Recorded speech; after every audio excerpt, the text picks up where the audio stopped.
relative to that entity that owns the contract, and so we did have a provision within the agreement that allowed us to sign off on an assignment. So this is just an enabling modification of the contract that allows us to assign the agreement to this owner in any future acquisition relative to the control of the contract. Any questions? I'll move it. I'll second. All in favor? Aye. Aye. Aye. No opposition? That passes. Also, lots of. Lots of. Sorry, I missed it. So we have had a long-standing relationship in Liberty City, with, in particular with a parking lot which we identified as Lot 7. It has been a kind of an interesting dynamic there, and as of late, that particular area has really started to transform itself, particularly that intersection, Martin Luther King Boulevard and 7. And the Martin Luther King CDC has done a really good job renovating the building, the little retail building in front of this lot. It's got a new tenant base, and as a result, they approached us with regards to improvements to the lot. We haven't really put any money into the lot for 20 years. And so we identified a scope of work. We bid that scope of work to our pool of contractors, and the recommendation is for a selection of Darcon to provide the work for the improvements. This is going to be sort of the first step for us in really having really truly remanaging that lot again, and really having it provide a real benefit and service to that retail. Any questions? Any questions? I'll move it. Second. All in favor? Aye. Aye. Okay, that passes. Now it's Mark Jack. Good morning. The item before you is for approval of us entering into a pilot program with Park Jockey for a reservation system to reserve prepaid spaces for the heat games and any events that take place in the arena throughout the heat season. The Miami Heat, as I explained, has entered into a contract with Park Jockey for customers to buy their parking before the events. And they are also going to be marketing for the customers to come and park at our facility or House Center Garage for the time period of the heat season and any events that happen in between that time as well in the arena. So we're asking for approval of this pilot program. I just want to put something on the record. And I have a couple questions. I spoke to staff yesterday about it. I want to make sure that we don't confuse the public with this program and the pay by phone program that we have, because I met these guys before, and I know that they, when we were looking into pay by phone companies, they were one of them. Services, they were one of them. So I just want to make sure that whatever we're advertising, that we advertise along with the Miami Heat or in conjunction with them, so that the public doesn't think that this is part of that program as well. Yeah, it's clearly an off-street platform that they're engaged in. And you told me that yesterday. I just want to make sure that we understand that we understand off-street, on-street. Yeah, it's a garage. It's a parking garage and lot prepaid program versus an on-street phone app, which is a real-time usage application. So in this particular case, because we have such a robust relationship with Heat, obviously we do season parking for them. They park all their employees at the arena here.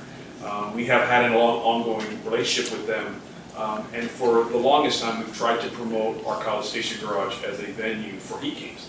And at times it's kind of a very unattractive location, in part because of the Miami World Center site and all that surface parking that exists there now. They had all this existing inventory within a block of that arena. Well, now all that inventory is going to get displaced. So part of what the Heat did was they got a little more aggressive in terms of their ability to sort of develop relationships. Park Jockey was one, because then Park Jockey as a reservation system, then can go out and develop relationships similar to what they're doing with us now, with other private property or parking inventory asset owners. This particular case, this gives the heat an opportunity to now expand its inventory, given it's losing a significant portion of it. And then on top of that, it gives us a chance to better utilize an asset that we certainly have capacity available, especially at nights and on the weekends, and gets us to make use of spaces that we wouldn't normally have, and it's being promoted with the venue, and that's kind of the critical part of this, right? So the venue is playing a role in that, so that's kind of the really kind of. And my second thing to that, if I may, what happens when we have events in this area that College Station Garage is one of the most used garage? For instance, I just looked on my calendar, the 22nd of November, the Heat is playing here, but we also have the Miami Book Fair starting that weekend. It'll be taken out of it. Oh, you do take it out? Oh, you take it out. Okay. And you also can give them the amount of spaces that they can resell. So depending on if there's one event, we may have 20 spaces available, whereas you can either take it out of Yeah, inventory or. At one point, you could say there's 100 spaces available, the very next game, you could say we only have 20. Okay, You preset the limit in terms of what they can pre-sell. That's why it's a dynamic relationship too, so it has the ability to sort of, change from event to event. I mean, there could be concerts that have conflicts, it's, in that sense, it's a really all right. easy Thank system you. to work with. And how early can we pull those? Like if I know that the city and people plan ahead, but if Right. something big comes up and We have other calendar events early enough that we can provide to them. We have it on a monthly basis, and any item comes up, they have to tell us. We probably know, even a day prior, we can tell them, we can move. yeah. And then the other question is, how long is this agreement for? It's for the heat season, so we want to, For one season and then we That's can it. reevaluate. Yeah, we're gonna that's why it's a pilot. Okay. Okay. We wanna make sure it works. Anyone want to move that? Oh, yeah, I'll go ahead. All in favor? Aye. Aye. Passes. the next item is for your approval of, there was a contract awarded to Florida Lamarck over a little bit over a year ago for ADA compliance issues over at Jackson Memorial Hospital. In closing out the lawsuit, in the part of the garages, they found that there was a couple of things that still needed to get done that weren't part of the scope. And so we're asking for this board to approve the expense for those few things that need to get finalized for an amount not to exceed $16,010 to Florida Lamarck. We're asking for approval of that item. Jackson has already signed up. Move. And Second. go For back to discussion. Was that a motion? Yes, he moved it. There's a second discussion. We get reimbursed for that. Yes, we do, Yeah, and we've it's already fine. approved the expense. All in favor? Aye. And this item is the approval for us to issue an RFP for the HVAC maintenance and repair services as part of our procurement process, our normal procurement process. I move that. I'll second. Any discussion? Okay, all in favor? Aye. Aye. That passes as well. Next item is a resolution, which I had mentioned to the board. I had an interest in spite of, or in light of the fact that we really discussed the Oak Avenue sale at every meeting. There, in my discussions within the Coconut Grove community, there's obviously, I think, a initial sense of skepticism as it relates to any time the public engages in a sale or project. They're just, most communities tend to be skeptics as it relates to government's long-term intentions. So what I wanted to do was, certainly spoken of it at length, and it's certainly I've represented it and a number of different platforms, both to the media as well as the community, as I presented this, the sale of this garage and the future plan. I wanted to get a formal resolution from the board, enabling me and empowering me that once the proceeds of the garage, once the sale is is finalizing the proceeds of the garage, and realized that we are going to reinvest all of those resources back into the Grove, and identified the 4 projects that we're going to identify specifically for that reinvestment. So I just wanted to get the board's formal approval so that we have a resolution, so that as minor as the it's a small detail, but I think in terms of just a little bit of reassurance to the public, and certainly the Grove, that our intention is to reinvest that money. It's not going to get siphoned off into another part of the city. It's not going to go to anybody, certainly not our reserve, and it's not going to go to the city's general fund. That's also a reason for this too, is to protect it from any potential requests that might come that way. That way we clearly identify this is where the money's going to go, and there's really not much of a gray area to that as a result. Any questions? Yes. Art, can you explain to us what Coconut Grove Business Improvement District infrastructure improvements are? Yeah, so the Coconut Grove bid passed a resolution, and as you know, for disclosure, I serve as finance chair for the bid, and I'm also on the bid board. And we passed a resolution that identified specific projects that would come out of both the proceeds of this sale and their existing parking trust fund reserve, the amount they already have. And those infrastructure improvements include the following. Improvements along main highways, whether it's the sidewalk improvements, lighting, and there's some infrastructure. It's really the completion of the sidewalk program in the Grove. The other is the burial of the FPA utility lines along the main highway as well in McFarland. And then the third project was the purchase of one of the trolley or circulator buses for the circulator that's going to be created within the Center Grove. And so those are all embedded in the overall capital plan for the Grove. And the $2.316 million that we're getting back to the Grove, to the bid, as a result of the initial contribution, all of that money is going to get allocated to those projects. That's what that is. So that money getting allocated to those projects, that's their call though, right? They decide what to do with it, but they've already passed a resolution to that effect. So they've done that already. So there's no restriction on this money that has to be parking related? No, the bid has very specific allowances within the code that governs the trust fund, and allows them to spend money on infrastructure and parking and marketing. So they have, it's an allocation. And they can only use, for example, they get surcharge money. They get their allocation of surcharge money, percentage of it back. That has to specifically go towards capital. They can't spend it on anything else. The bid assessment they collect can be used in a number of different forms. This particular, because it was an initial parking trust fund, it can go to infrastructure. It was a trust fund contract towards the purchase of the car. So it can go to any infrastructure, any capital project. It can't go to marketing or operational expenses. It has to be spent on a capital project. Their resolution matches our resolution. Their resolution is different in the sense that it actually encompasses other projects like the Coconut Grove Playhouse as an example. But it's very detailed in terms of how they allocate it by dollar amount to each of the projects that they wanted to do. It's $6 million total allocation they did a resolution. Yes, sir.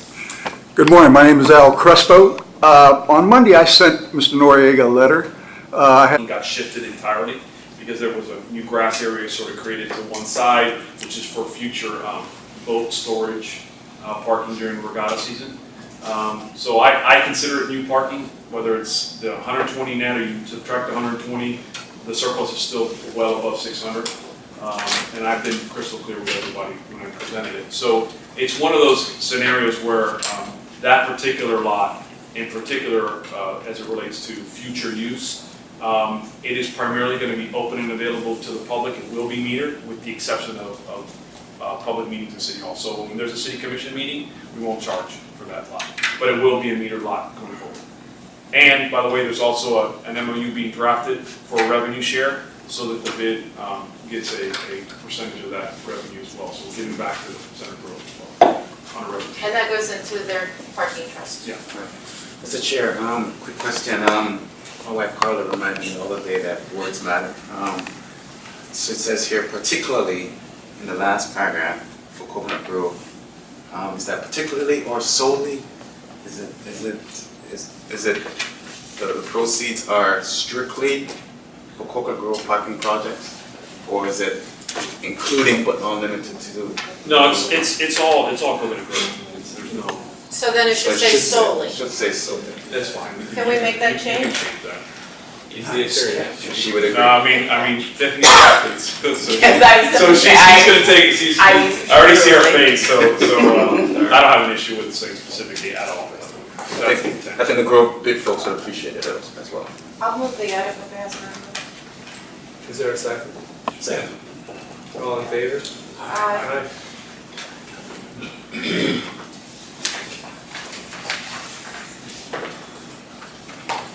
Is there a report? Yeah.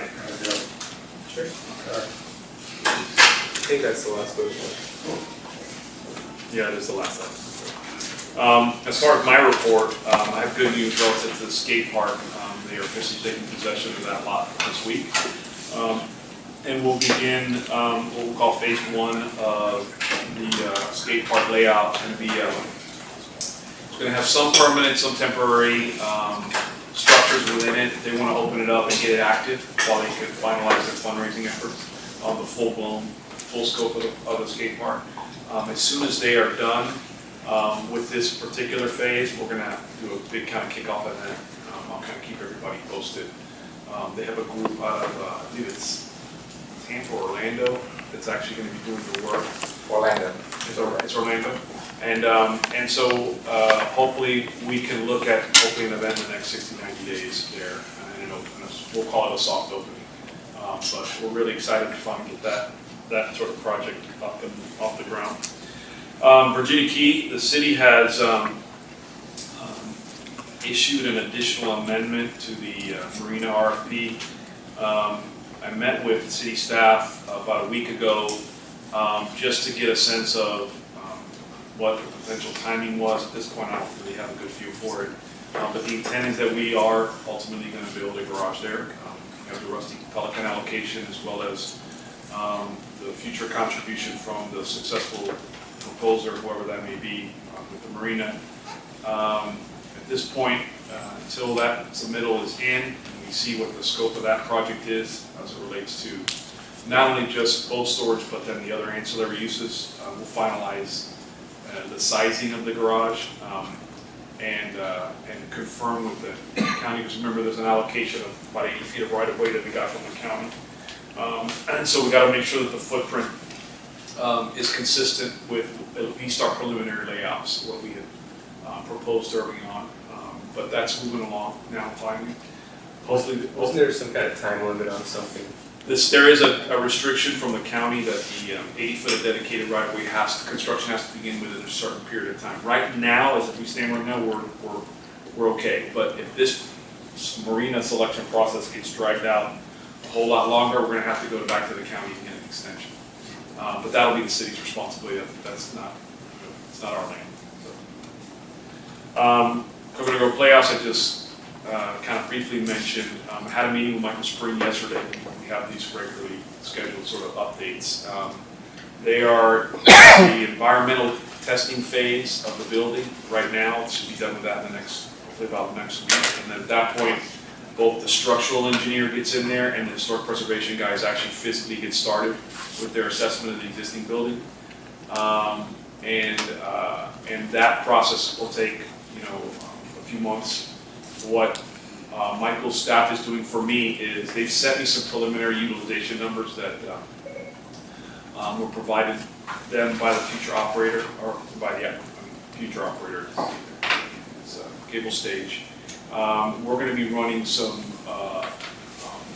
models as it relates to how the actual sizing of the garage and utilization of the garage, given how they plan on using that space. And then the one thing they're going to get to me is hopefully within sort of identified within the next 30 days as an actual current timeline.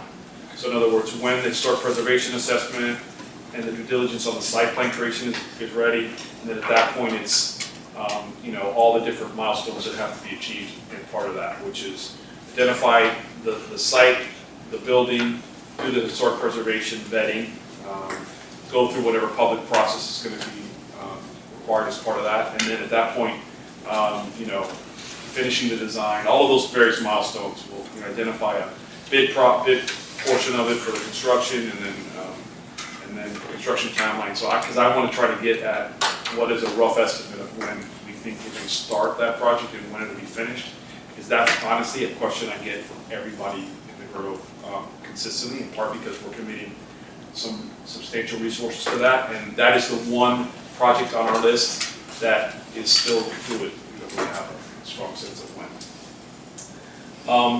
Pay by phone.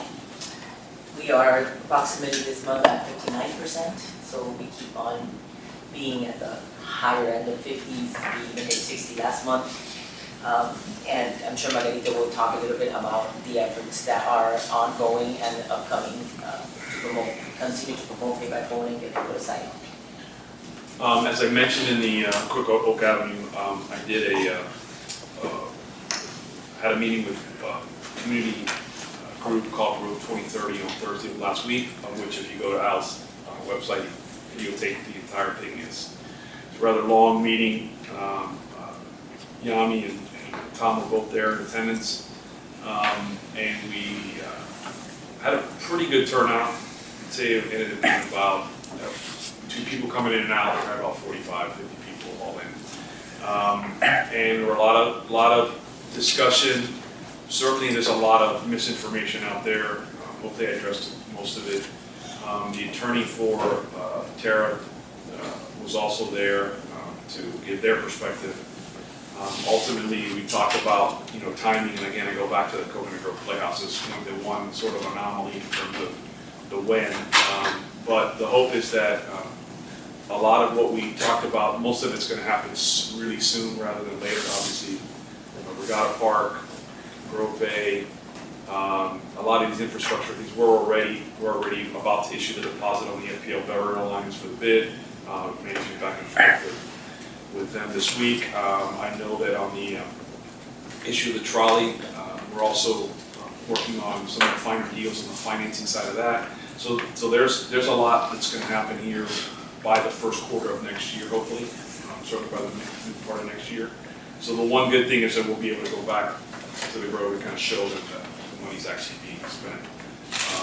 And what we have committed to is hopefully going to be 100% of what we talked about. Margarita?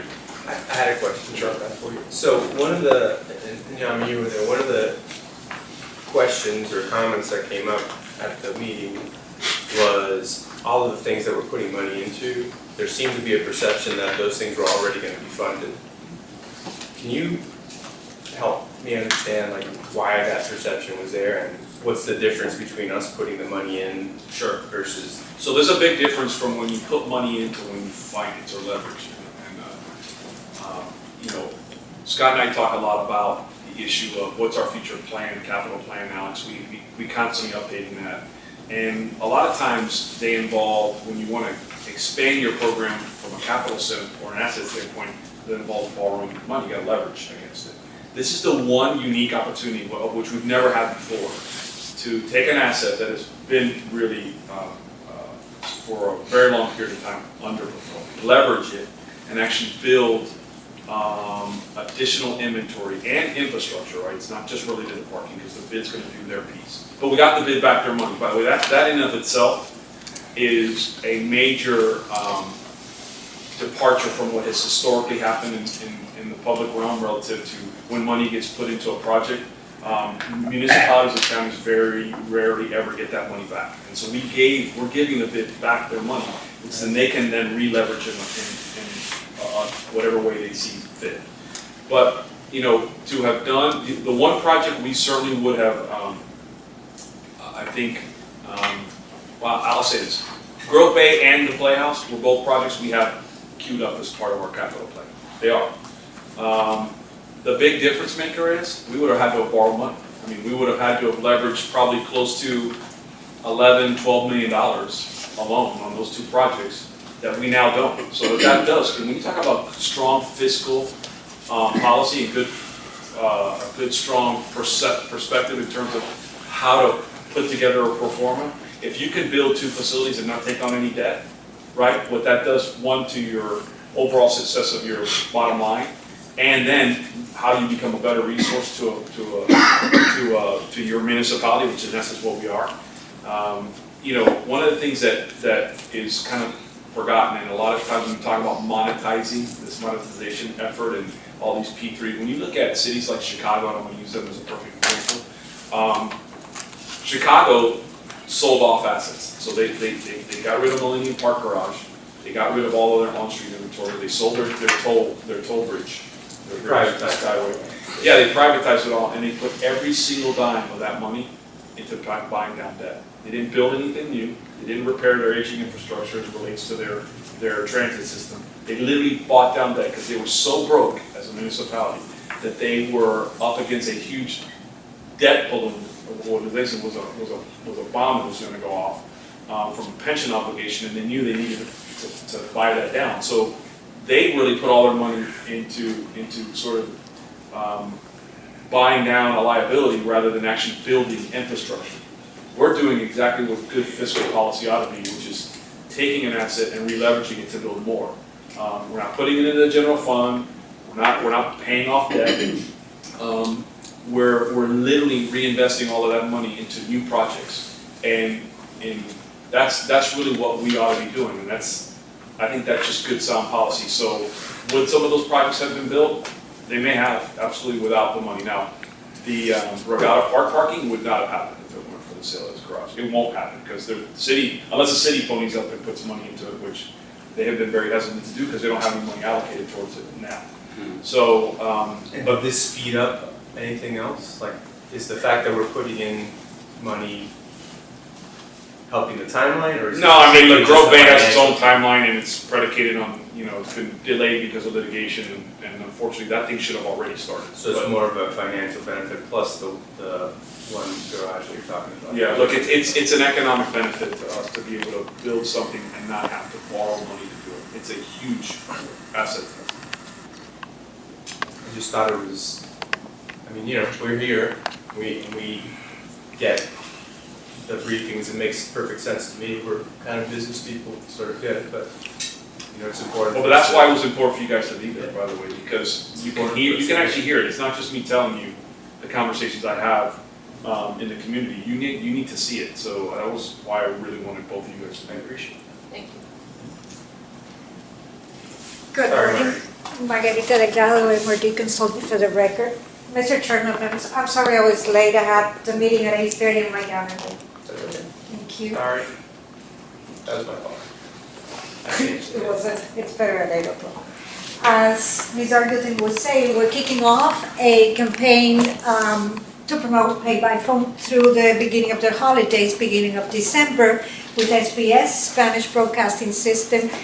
We expect this campaign to be really, really successful based on the successes we had with the Arjona concert. So basically now we're giving away, it's a raffle, they're giving away tickets for a Grand Slam concert that is going to happen on December 5th.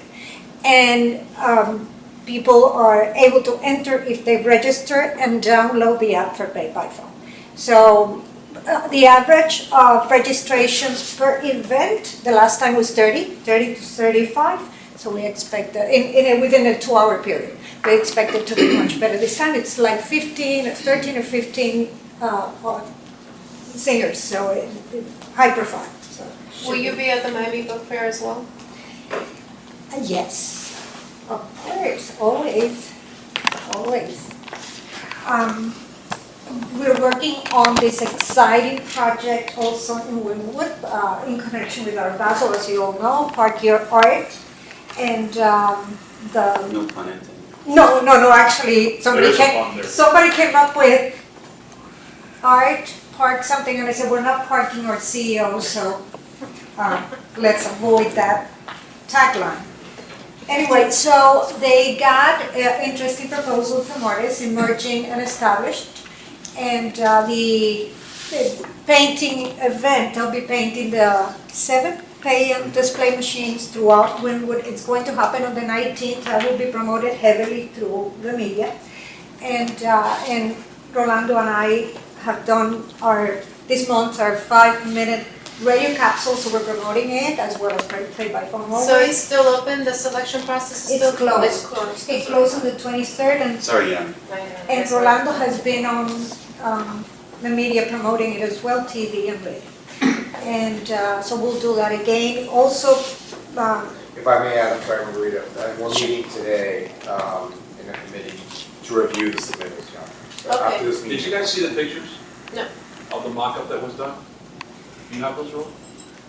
That you could share with them by email, we could send them Yeah, I'll out? send them to you. Send them out, they did a mock-up that looks really cool. It's Just sort of really an cool. idea. It's really, I think we're gonna have a good response the day of the event, and this hopefully will be a yearly event.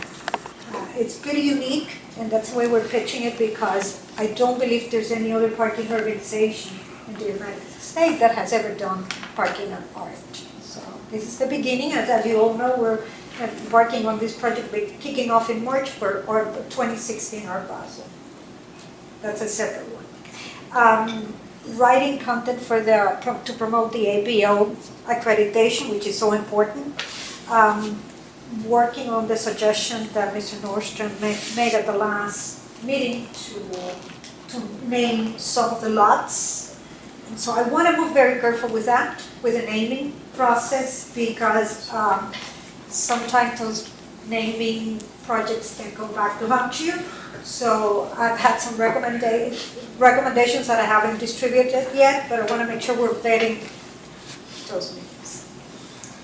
Starting off with Saints, or so we will protect it. Wait, where are the names coming from? I missed this at They're another coming meeting. from nowhere, I just Which have is, to we, come up with a Northern list. decided we should brand and identify and recognize lots instead of by number, we should give them a name. So instead of G3, it would be called College the Station? Yami Reyes lot. Oh, So Or we some- name after or a people? location. Yami Reyes in memoriam, Oh, memorial. no. Okay, What is thanks. that? Thanks, sir. We'll name it 30, 40 years from now, obviously. Oh, wait, after people? Or a location. Our location. Like, you Oh. know, No. Yeah, not all of them. Okay. And He brought it as a suggestion, so we said we'd go. No, through no, all of I them understand, first. I just, you know. I We have a couple, we have like a Thoughts Jose of Marti lot. Canseco Drive, you know, Huh? What? right, Second. to Margarita's point, they could come back to lunch. Yeah. Yes, exactly. I've got a couple of others, To so. the- right, yeah, I know. Corporations are people. And Yes. courtesy to continue with the holiday promotion for pay by phone, courtesy of pay by phone, thank you, Diane. We have season tickets that we're gonna raffle off. People who register for pay by phone, they're season tickets for the UN. Mr. Hertz would have been happy to hear that, for the UN basketball games. So that's another one, it's all gonna happen within the next few months. We'll do the toy collection again this year to benefit UN's, the Holtz Children's Hospital. And so we're working on a million other things, ads, pay by phone, special events, and so. Questions? I've got, Mr. Hill, you have no question for me this time? I'm shocked. I have a question. Thank you. I have one question, I'm sorry, Margarita. And maybe it's for both of you guys. So tourists that rent cars probably don't have pay by phone on their phone.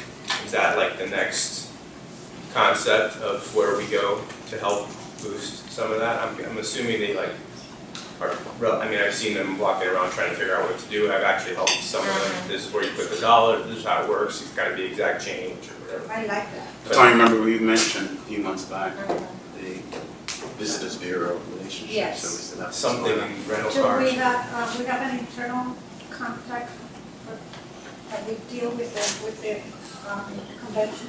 Sure. Bureau? All of us, Bill Talbot. yeah, go straight to the top. It's somebody, I mean, let him delegate Yeah. who he wants to delegate it to, but. Okay, we all. At least 10 to 20% of those cars that are in the main areas that we have. Especially right now with the events coming up, with Exactly. Barbie Book Fair, Art Basel. Oh, to Well, the and the one good bookshelf. thing about pay by phone is, remember, it started off as a diamond. Right, Right. So you don't need to necessarily have the app to buy parking, you can do that. over the right, phone. right. But you're right, I mean, we have a lot of events coming It's a up. very, yeah. You know, a bar, like one of those QR codes, that just scan it, the app's in there, and then they, I mean, it's easy.